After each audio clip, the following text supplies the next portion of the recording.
প্রতিটা কক্ষের মধ্যে ধানের শীষের লোকেরা ঢুকে আছে এবং আমাদেরকে হেনস্থা করতেছে। ওদের যে নারী কর্মীরা তারা এটা খুলে ওখানে দাঁড়ায় ওরা ভোট চুরি করতেছে।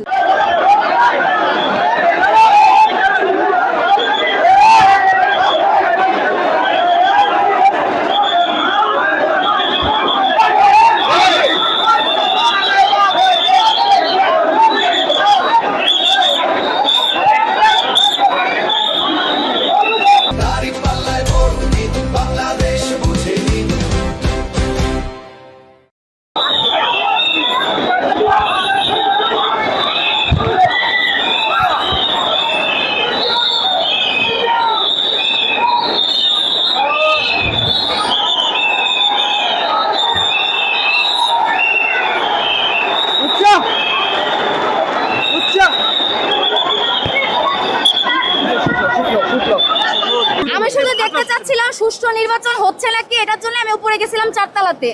যাওয়ার পরে আমি শুধু দেখতেছিলাম যে কি হচ্ছে ওখানে। আমি দাঁড়াইছিলাম সিঁড়ির মধ্যে, তখন এর মধ্যে কিছু জনগণ আমাকে বললো, আপু আপনাদের জামায়াত দাঁড়িপাল্লার এজেন্টরা কোথায়, আপনারা এখানে নাই কেন? আমি বলছি কেন, কি হয়েছে? পরে বলতেছে দেখেন প্রতিটা কক্ষের মধ্যে ধানের শীষের লোকেরা ঢুকে আছে এবং আমাদেরকে হেনস্থা করতেছে, বলতেছে বারবার আপনাদের স্লিপের সমস্যা, নিচে পাঠাচ্ছে, আবার উপরে আসতেছে, আমাদেরকে ভোট দিতে বিভ্রান্ত করতেছে।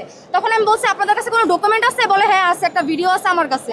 সেই ভিডিওটা আমি তার থেকে নিতেছিলাম, তখন ওইখানে এই বিএনপির একজন কর্মী আমাকে দেখে বলে আপনি এখানে কি করেন, আপনি এখানে দাঁড়াতে পারবেন না। পরে আমি বলছি কেন আমি দাঁড়াতে পারবো না? আপনি যদি একজন কর্মী হয়ে দাঁড়াতে পারেন ধানের শীষে, তাহলে আমি দাঁড়িপাল্লার হয়ে কেন দাঁড়াতে পারবো না? তাহলে আপনিও নামেন। পরে উনি কি করছে, আনসারদেরকে ডেকে আনছে যে একে নামান। ওরা অনেকজন ঘেরাও করে ফেলছে আমাকে। তারপরে ওরা আমাকে ওখান থেকে নামাতে, আমি বলছি ঠিক আছে আপনারাও নামে আমিও নামে। এভাবেই নামতেছিলাম। নামার মধ্যে ওরা আমাকে পিছন থেকে ঘুষি লাথি, নিচে আসার পর ওরা আমার হাত থেকে ফোন টাইনা নিচ্ছে, আমাকে বলতেছে আমি চোর, আমি এসে আমাকে দেখে নেবে। তারপর আমাকে হুমকি দিচ্ছে ওরা। ওদের যে নারী কর্মীরা তারা এটা খুলে ওখানে দাঁড়ায় ওরা ভোট চুরি করতেছে, যেটা একদম লিগেলি কথা।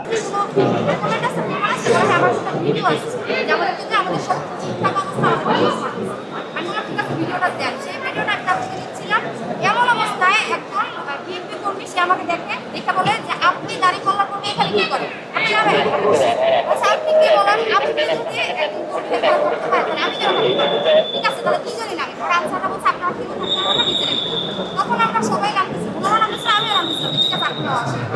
এর মধ্যে ওরা পিছন থেকে আমাকে সিঁড়ির মধ্যে লাথি ঘুষি এবং ওই যে ভাইয়ের কাছে একটা আপনারা দেখে নিন, তারা আমাকে মারতে মারতে নিচে নামিয়েছে। তারপরে আমার সাথে যে আরো দুজন একটা ভাইয়া ছিল ওরা কেন মারতেছিল, উনি কোনো মতো পালাই গেছে, আমি পালাইতে পারিনি। ওদের সাথে যে আরো নারী কর্মী ছিল তারা আমার ফোন টানতে নিয়ে গেছে, আমাকে বলছে আমি চোর, আমি এসে আমাকে অনেক দূর আমি এসে ওরা টানতেছিল এবং আমাকে হুমকি পর্যন্ত দিচ্ছিল দেখে। তখন আমি আপনাদের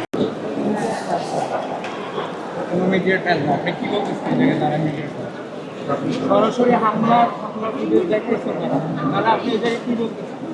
আস্তে আস্তে ভিডিও ট্রায়াল কি অনেক পিছন দিয়ে আবার মানে ভিডিও ট্রায়াল চলছে।